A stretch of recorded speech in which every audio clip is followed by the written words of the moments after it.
안녕하세요. 저는 이제 결혼 15년 차가 된 40대 후반의 여자입니다. 여러분들은 운명이라는 게 실제로 존재한다고 생각하시나요?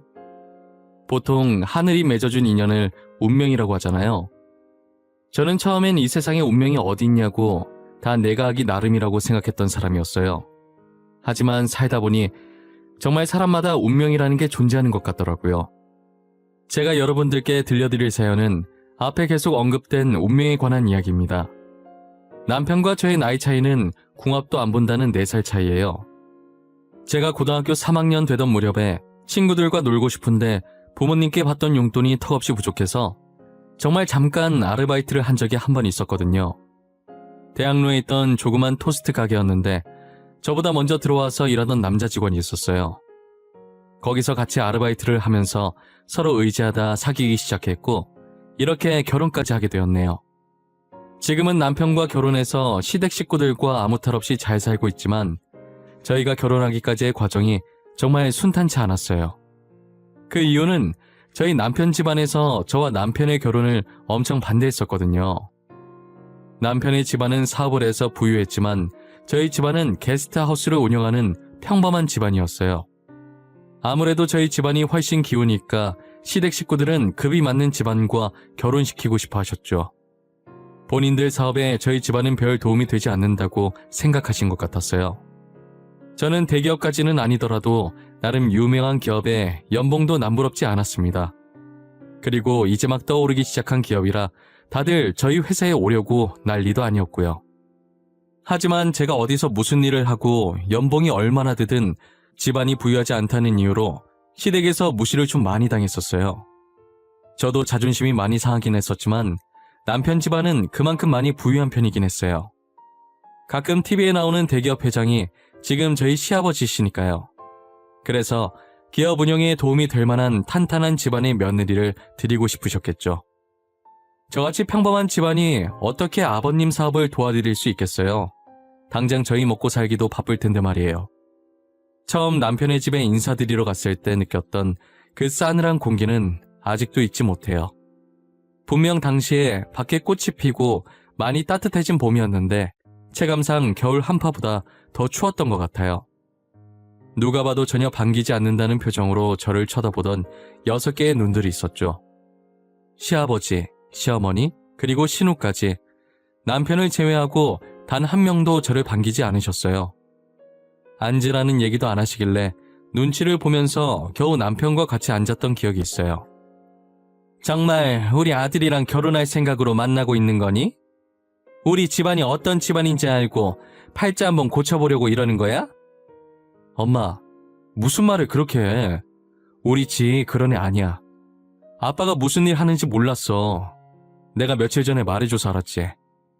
아가씨한테는 정말 미안하지만 단도직입적으로 말할게요. 저희는 아가씨를 며느리로 받아들일 마음이 전혀 없어요. 그래요. 이미 저희 동생 짝으로 생각해둔 사람 따로 있으니까 그냥 포기해요. 솔직히 그쪽 집안이랑 우리 집안 너무 안 맞는다는 거 알고 있죠? 진짜 누나까지 왜 그래? 다들 꼭 이렇게 못되게 말해야겠어? 돈만 많으면 다야? 인성들이 왜 그 모양이야? 그리고 누구 마음대로 내 짝을 정해? 결혼이 애들 소꿉장난도 아니고 말이야. 집안의 여자가 잘못 들이면 망한다는 말도 모르니? 다 널 위해서 그리고 우리 집안을 위해서 이러는 거잖아. 나 결혼은 사랑하는 사람이랑 하고 싶어. 왜 내 의견은 존중을 안 해줘? 이렇게 팔리듯 사랑도 없이 집안에서 정해준 사람이랑 결혼하고 싶지 않다고. 야, 그러면 우리가 정해준 사람 만나서 사랑을 나누면 되는 거 아니야? 자주 만나다 보면 정들어서 호감 생기게 되겠지. 안 그래? 그래? 그럼 누나나 그렇게 결혼하던가. 엄마 아빠가 정해준 남자 만나서 결혼하라고. 돈 많다고 배불뚝 튀어나온 아저씨랑 결혼하라고 하면 안 할 거잖아. 인사하러 간 자리였는데 저는 안중에도 없고 시댁 식구들끼리 싸우고 난리가 났더라고요. 저는 그 광경을 보면서 이러지도 못하고 저러지도 못하고 가시방석에 앉아 눈치만 보고 있었어요. 시간이 지나면 지날수록 여기는 제가 있을 곳이 아니라는 판단이 들어서 먼저 일어나 보겠다고 죄송하다고 하고 시댁을 도망치듯 나왔어요. 저한테 처한 현실이 정말 믿기지 않았고 마음이 많이 심란하더라고요. 부모님께서 아시면 속상해하실까봐 인사 잘하고 왔다고 애써 웃으면서 집에 들어오긴 했지만 제 방에 들어와서 침대에 누워 가만히 천장을 바라보는데 어딘가 허한 기분이 들더라고요. 가슴 한가운데 커다란 구멍이 난 느낌이었어요. 그렇지만 당시엔 제가 남편을 너무 사랑했기에 헤어지는 건 정말 상상조차 하기 싫었어요. 혹시나 울음이 거실로 새어나갈까 베개에 얼굴을 받고 엉엉 울었던 것 같아요.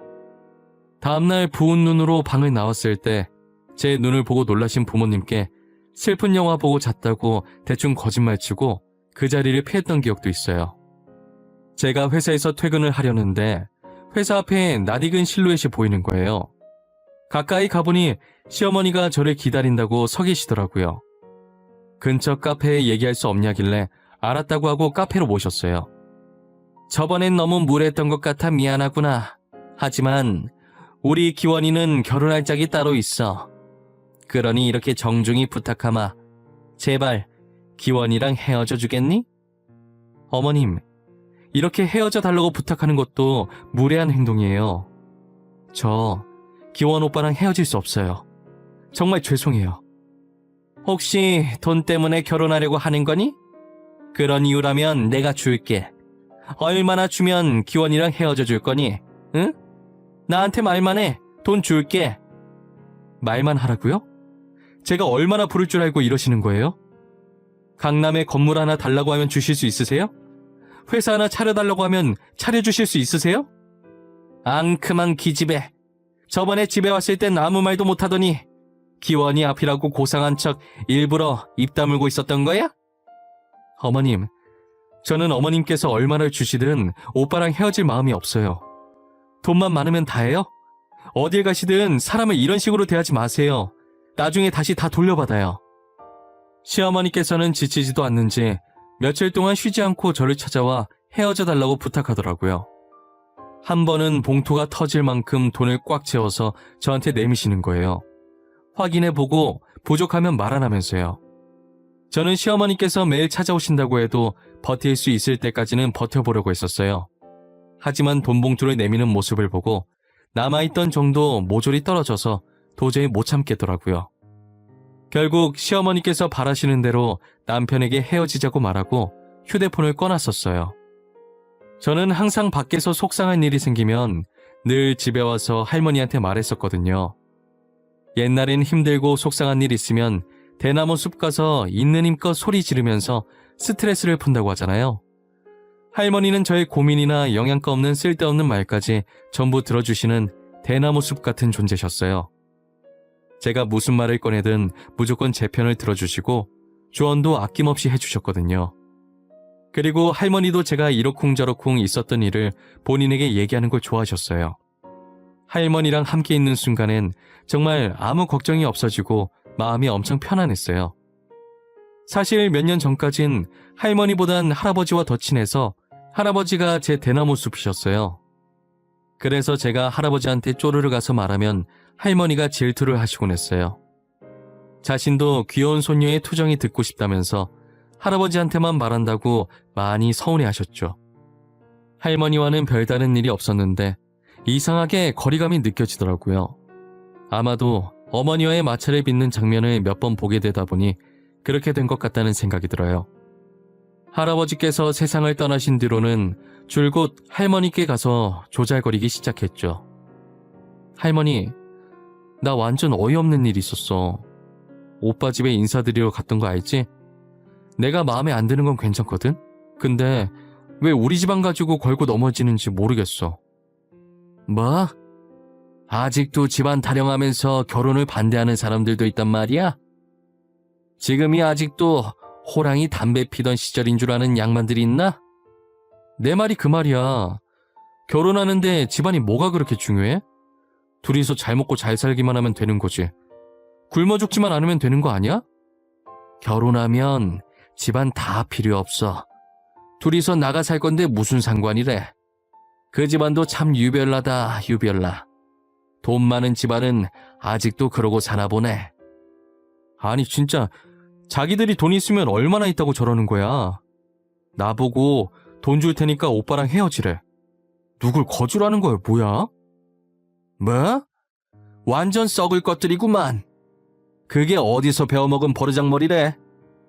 이 할미한테 데리고 와 아주 눈물 콧물 쏙 빼놓으려니까. 그럴 필요 없어. 내가 건물 줄 거 아니면 됐다고 했거든. 오빠랑도 헤어졌어. 그런 시어머니 있으면 진짜 피곤할 것 같아. 그래, 잘 헤어졌네. 누가 감히 우리 귀한 손녀한테 그런 대우를 해? 그놈 아니어도 좋은 놈 이 세상에 흘러넘치고도 남아. 할머니께 시어머니와 있었던 일을 말해드리니 제게 누가 감히 그런 대우를 하냐고 하시더라고요.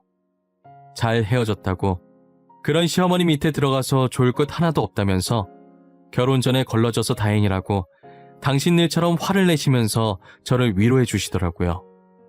저는 본인 일처럼 화내주시는 할머니가 제 편이라는 게 너무 든든했어요. 이런 할머니가 제 할머니라는 게 너무 좋았고 할머니 없는 세상을 상상하기도 싫었어요. 남편과 헤어지고 2달 정도 지났을 때쯤 역시 시간이 지나니 저도 어느 정도 괜찮아지더라고요. 간만에 친구들이랑 쇼핑이라도 한번 해볼까 싶어서 백화점으로 향하고 있었는데 백화점 근처에 있던 카페에서 정말 우연히 다른 여자와 함께 있는 남편을 보게 되었어요. 지희야, 저기 카페에 앉아있는 저 남자 네 남자친구 아니야? 왜 다른 여자랑 같이 있냐? 둘이 헤어진 지 얼마나 됐다고. 닮은 사람이겠지. 요즘 비슷하게 생긴 사람이 한둘이야? 지금 우리도 갈 길이 바쁘거든? 그러니까 신경 쓰지 말고 그냥 가자. 아니라니까. 진짜 네 남자친구 맞다니까. 알잖아. 나 사람 얼굴 잘 기억하는 거. 2달 만에 다른 여자를 만났다고? 진짜 네 남자친구도 대단하다. 이제야 좀 괜찮아지나 했는데 카페에서 다른 여자와 있는 남편을 목격하고 나서 다시 심란해지더라고요. 도대체 그 여자는 누구이며 어떤 관계였고 왜 만나게 된 건지 하나부터 10까지 궁금증 투성이었어요. 그런 일은 절대 없겠지만 나와 만나고 있을 때도 아는 사이였는지 궁금했어요. 저는 평소처럼 집에 가서 할머니께 어린아이 마냥 툴툴거리며 하소연을 하고 있었어요. 열심히 핏대 세우면서 울분을 털어놓는 와중에 전화가 한 통 오더라고요. 전화를 받고 나가니 시어머니께서 저희 집 앞에 서 계셨었어요. 우리 기원이랑 다시 만나. 그렇다고 너네들 결혼까지 허락하는 건 아니다. 나는 연애만 허락한 거니까 둘이서 연애만 해. 알겠니? 어머님, 갑자기 찾아와서 무슨 소리를 하시는 거예요? 뭘 허락해요? 저 귀여운 오빠랑 헤어졌어요. 헤어진 지 2달이나 됐는데 오빠한테 못 들으셨어요? 들었어. 그래서 다시 만나라고 이렇게 찾아온 건 아니겠니? 그렇게 선보기 싫다던 애가 이번 한 번만 나가주면 너 만나는 거 허락하겠다 했더니 바로 나가더라. 그래서요? 저희가 다시 만나든 말든 그건 저희 마음이죠. 어머님이 헤어지라고 하면 헤어지고 다시 만나라고 하면 다시 만나야 하나요? 우리 아들이 너무 딱해 보여서 내가 기껏 여기까지 찾아왔더니 싫으면 말거라. 우리 아들 데리고 가려는 여자는 너 말고도 차고 넘쳤으니까. 저는 시어머니가 하는 꼴이 마음에 들지 않아서 남편을 다시 만나지 않으려고 했어요. 하지만 사람 마음이라는 게 제가 아무리 눌러보려고 해도 어쩔 수가 없더라고요. 결국 저는 남편을 다시 만나게 되었고 남편은 저와 2번째 연애를 시작하면서 결혼하겠다는 일념 하나로 시부모님을 끈질기게 설득을 했더라고요. 시부모님께서는 하루가 멀다 하고 괴롭히는 남편 때문에 2손 2발 다 들고 상견례 날짜를 잡아주셨어요. 고대하던 상견례 날이 되었고 저는 할머니를 모셔가기 위해 열심히 준비 중이었어요. 할머니는 자신이 그런 곳 가서 뭐하냐고 안 가시겠다고 한사코 거절을 했지만 할머니도 가족인데 가는 게 당연하다며 꼭 같이 가달라고 매달리다시피 사정을 했었어요. 할머니, 지금 뭐해? 빨리 옷 입어야지. 옷 입어야 나갈 거 아니야. 우리 이러다 늦겠어. 내가 어제 사다 준 옷 입어. 아이, 나는 안 갈란다. 나 빼고 셋이서 갔다 와. 상견례 자리에 이 늙은이가 가서 뭐 한다고? 됐어, 안 가. 할머니도 가족인데 왜 안 가? 당연히 가야지. 빨리 옷 입어. 할머니 안 가면 나도 안 갈 거야. 어머님, 얼른 옷 입으세요. 지 똥꼬집 아시잖아요. 그리고 지 말 틀린 것도 없어요. 어머님도 가족인데 같이 가야죠. 애미 너까지 진짜 왜 그러냐? 나는 정말 그런 자리 부담스러워. 그쪽 식구도 내가 가면 부담스러울 건데 괜히 나 때문에 분위기 망치기 싫다. 됐어. 할머니 안 간다니까 나도 안 가. 몰라. 할머니 간다고 할 때까지 안 갈 거야. 손녀딸 파혼당하는 거 보고 싶으면 계속 그러고 있던지 해. 양가 부모가 만나는 자리인데 괜히 조모까지 껴서 폐만 끼치게 될까 걱정을 하시더라고요. 저는 그런 걱정 하지도 말라면서 할머니 옷을 입히고 그대로 아버지 차에 태웠어요. 약속 시간보다 일찍 상견례 장소에 갔는데 시댁 식구들이 저희보다 먼저 도착해 안에 들어가 계시더라고요. 저희 부모님은 룸 문을 열고 기다리게 해서 죄송하다고 시부모님께 고개 숙이며 말씀하고 계셨고 저는 뒤에서 거동이 살짝 불편하신 할머니를 챙기고 있었어요. 시부모님께서는 그런 저를 보고 할머니까지 모시고 온 거냐며 못마땅하다는 듯 말하시다가 할머니의 얼굴을 보고서 눈에 띄게 놀라시며 입만 벌리고 아무 말도 못하시더라고요. 그러더니 시부모님께서 헐레벌떡 일어나셔서는 저희 할머니께 큰 절을 올리는 게 아니겠어요? 순식간에 벌어진 상황에 저희 가족은 물론이고 남편과 신우까지 놀래서 이 상황을 쳐다만 보더라고요. 알고 보니 시부모님께서 남편과 신우가 어릴 때 시아버님이 하시던 사업이 망해서 오갈 곳이 없었는데 친척들도 외면한 시부모님을 저희 할머니 할아버지께서 걷어주셨다고 하더라고요. 지금 말로는 쉐어하우스, 당시 말로는 하숙집이라고 하죠. 할머니 할아버지께서는 예전에 대학생들을 대상으로 한 하숙집을 하셨었어요. 저희 아버지 형제가 성인이 되고 자취를 하는 바람에 빈 방을 이용해서 운영하시게 되었어요. 대학생들은 타지에서 오는 경우가 많았고 보통 아르바이트를 해서 의식주를 해결하기 때문에 같은 자식 키우는 부모의 마음으로 시세보다 조금 저렴한 가격으로 방을 내어주셨었어요. 대학생이 아닌 가족에게 방을 내어준 것도 어떠한 대가를 받지 않고 방을 내어준 것도 시부모님네가 처음이자 마지막이었다고 하더라고요.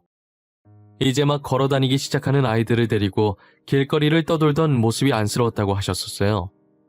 본인들이 적자를 보더라도 방을 하나 내어줘야겠다는 생각을 했다고 하시더라고요. 같이 생활하는 동안엔 자신의 친자식처럼 친손자처럼 보살펴 주셨다고 하셨었어요. 시부모님께서는 빈손으로 들어와 저희 조부모님께 얻어먹기만 하는 게 너무 죄송해서 어떤 일이든 해서 얼른 빚을 갚고 하숙집을 떠나야겠다는 생각을 하셨었대요. 그래서 시어머니께서는 식당 일을, 시아버지께서는 막노동을 잠깐 하셨었다고 하더라고요. 열심히 번 돈으로 조부모님께 방값 드리려고 방문을 여니 안 계셔서 화장대에 돈봉투만 놓고 나왔는데 일을 마치고 집에 와보니 조부모님한테 드렸던 돈봉투가 다시 시부모님 방으로 돌아와 있었대요. 방값 안 줘도 되니까 그 돈 모아서 가족들끼리 편히 지낼 수 있는 곳으로 이사가라는 편지와 함께 말이에요. 할머니의 편지를 보고 시어머니께서는 소리가 새어나갈까 입을 막고 엄청 우셨다고 하시더라고요. 태어나서 제일 많이 울어본 날이 그날이었다고 하셨었어요. 그렇게 돈을 조금씩 모아서 내 식구가 겨우 놓을 수 있을 정도의 단칸방으로 이사를 갔다고 하셨었어요. 사업이 망하게 된 게 시아버지께서 친구의 보증을 잘못 써주는 바람에 그렇게 됐다고 하더라고요. 다행히 친구가 어디서 돈을 구한 건지 다시 시부모님 앞에 나타나 미안하다며 돈을 쥐어주고 갔대요. 다시 큰 돈을 손에 쥐어지게 되자 저희 조부모님부터 생각이 났었대요. 그래서 곧바로 하숙집을 찾아갔었는데 그땐 이미 하숙집이 없어진 상태였다더라고요. 결국 주인 잃은 돈으로 시아버지께서는 사업을 시작했고 사업이 대박나면서 단칸방을 탈출하셨다고 하셨었죠. 시어머니께서 옛날 이야기를 마치고 눈치를 보며 조심스럽게 할아버지의 안부를 여쭤보셨는데 할머니께서는 정말 덤덤하게 웃으시면서 더 이상 이 세상에 없다고 대답하시더라고요. 어머님, 저 오늘 아버님이랑 같이 안 오셨던데 아버님은 잘 계시는 건가요? 아버님도 여기에 같이 계셨으면 참 좋았을 텐데 말이에요. 우리 영감탱이 이 세상 사람 아니야. 저기 가서 다른 할매 만나서 잘 살겠지 뭐. 아, 저희가 더 일찍 찾아뵀어야 했는데 너무 죄송해요. 저희 먹고 살기도 바빠서 은혜도 있고 두 분 찾을 생각을 못했어요. 괜찮아. 나라도 이렇게 만나서 다행이지. 아마 영감도 하늘에서 보고 있을 거야. 그래도 지금 이렇게 잘 살고 있는 모습 보니 보기 좋네. 시부모님은 더 일찍 찾아뵐 걸 너무 죄송하다고 눈물을 훔치기 시작하셨어요. 할머니는 나이 들면 다 떠난다고 울 것 없다면서 가라앉은 분위기를 풀어보려고 하셨죠. 걱정이 많았던 저희 상견례는 할머니 덕분에 화기애애한 분위기로 마칠 수 있었어요. 상견례를 마치고 집으로 가려던 제 발길을 시어머니께서 막으셨어요. 그리고 자신의 두 손으로 제 오른손을 꼭 잡으시더라고요. 지희야, 그동안 내가 많이 미안했다. 사람은 망각의 동물이라고 하잖니. 원래부터 잘 살았던 것 마냥 유세만 떨고 그동안 과거에 힘들게 살았던 나를 잊고 살았어. 아니에요, 어머님. 하나뿐인 아들이 과거의 시부모님처럼 고생할까봐 조바심에 그런 거잖아요. 저도 나중에 아들 낳으면 좋은 곳에 장가 보내고 싶을 것 같아요. 어머님 마음 이해해요. 그렇게 생각해준다니 너무 고맙구나. 그래도 나를 용서하지는 말거라. 나도 올챙이적 생각 못한 내 자신을 용서할 수가 없어. 시어머니께서는 제가 아버지 차에 타기 전까지 계속 미안하다고 하셨었어요. 시아버님과 신우도 그동안 제게 무례하게 행동한 점 진심으로 미안하다고 사과하셨었고요. 저는 더 이상 미안해하지 않아도 된다고 앞으로 행복할 일만 생각하자고 말씀드렸어요. 저의 말에 이런 착한 며느리를 못 알아보고 제 복을 제 발로 찰 뻔했다고 하시더라고요. 연애하던 시절부터 결혼 준비는 이제껏 저희가 모아둔 돈으로 하려고 했었는데 시부모님께서 절대 그렇게 하지 말라면서 엄청 말리시더라고요. 이렇게라도 저희 조부모님께 진빚 갚고 싶으니 부담 갖지 말라고 하시면서 집과 혼수, 그리고 결혼에 필요한 모든 것들을 시댁에서 준비해 주셨었어요. 제가 괜찮다고 몇 번이나 말했지만 사양하지 말라고 엄마가 딸한테 주는 거라고 생각하라더라고요. 저는 결혼할 때 정말 몸만 들어갔다고 해도 과언이 아니었어요. 남편과 결혼하고 보니 저희 시부모님은 너무나도 좋으신 분들이셨어요. 할머니를 다시 만나신 이후로 사업 욕심도 완전히 버리시진 못하겠지만 예전보다는 많이 버리셔서 많이 인자해지셨고 제가 추천해드린 보육원에 봉사활동도 다니시면서 하루하루 누구보다 바쁘게 지내셨어요. 알려지면 보여주기식 봉사 같은 느낌이 들어서 사람들 몰래 봉사를 하고 다녔었는데 이게 어떻게 소문이 났는지 기자 귀에까지 들어가서 기사가 난 거예요. 덕분에 기업의 이미지는 당연히 전보다 훨씬 더 좋아졌고요. 이미지가 좋아진 만큼 실적도 나날이 높아져 하늘을 찌를 기세였어요. 지금 결혼한 지가 어느덧 벌써 15년 차가 되었는데 여전히 시댁 식구들과 사이가 좋아요. 신우와는 언니 동생하는 사이가 되었고 시부모님은 저를 친딸인 신우보다 더 친딸처럼 대해주세요. 시댁에 가는 날이면 신나서 빨리 가고 싶은 마음에 잠을 제대로 못 잘 정도로 제게 잘해주십니다. 남편과 싸울 때면 시댁 식구들이 전부 제 편을 들고 있으니 남편이 질투를 할 때도 있어요. 그 모습이 어찌나 귀엽던지 일부러 별것 아닌 일에도 시댁 식구들한테 이루고 싶더라니까요. 그리고 저희 친정 식구와 시댁 식구는 저희가 결혼하고 시간 나는 대로 정기적인 모임을 하고 있었어요. 가족들이 다 같이 모이면 예전 할머니 할아버지와 있었던 일을 회상하시곤 하셨었어요. 서랍 어딘가에 있던 앨범을 꺼내서 보면 하숙집 앞에서 저희 조부모님과 찍은 사진들도 있더라고요. 사진을 하나하나 꺼내면서 하숙집 시절 얘기를 하는데 계속 들어도 질리지가 않았어요.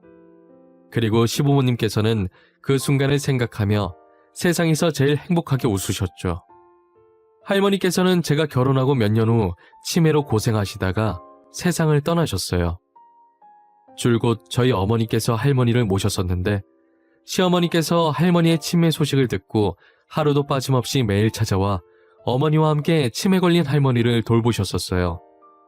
할머니가 시어머니를 못 알아보고 화를 내셔도 애교를 부리시면서 할머니를 달래셨더라고요. 시어머니께서 애교를 부리실 거라는 걸 상상조차 해본 적이 없었는데 친정어머니도 그 모습을 두 눈으로 직접 보고도 믿기지 않아 많이 놀랐다고 하시더라고요. 할머니가 세상을 떠나시던 날 시부모님께서 저희 부모님보다 더 많이 오셨어요. 아마 장례식장에 오신 분들 중에서 제일 많이 오셨지 않았을까 싶어요. 시어머니는 할머니의 입관하는 모습을 보시다 너무 울어서 쓰러지신 적도 있으세요.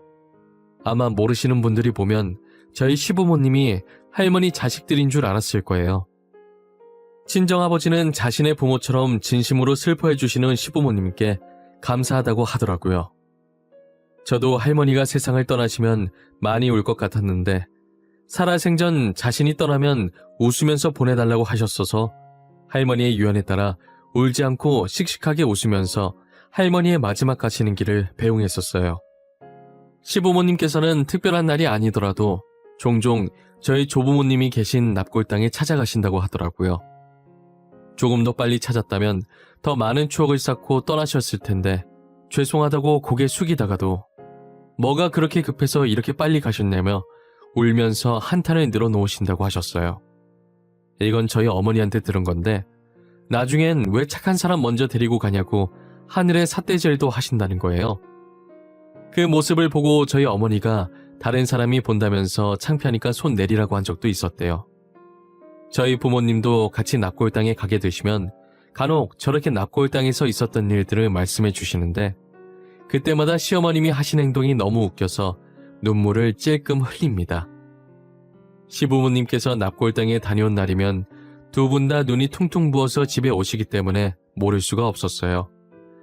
남편과 저는 그 모습을 보고 조용히 웃으면서 못 본 척 방으로 들어간 적이 한두 번이 아니에요.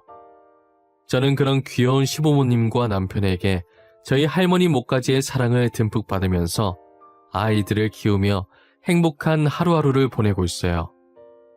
할머니께서 제 대나무 숲이 되어주시기 전까진 제게 사랑 표현을 잘 못하셨는데 제가 어렸을 때부터 저를 엄청 이뻐하셨다고 하더라고요.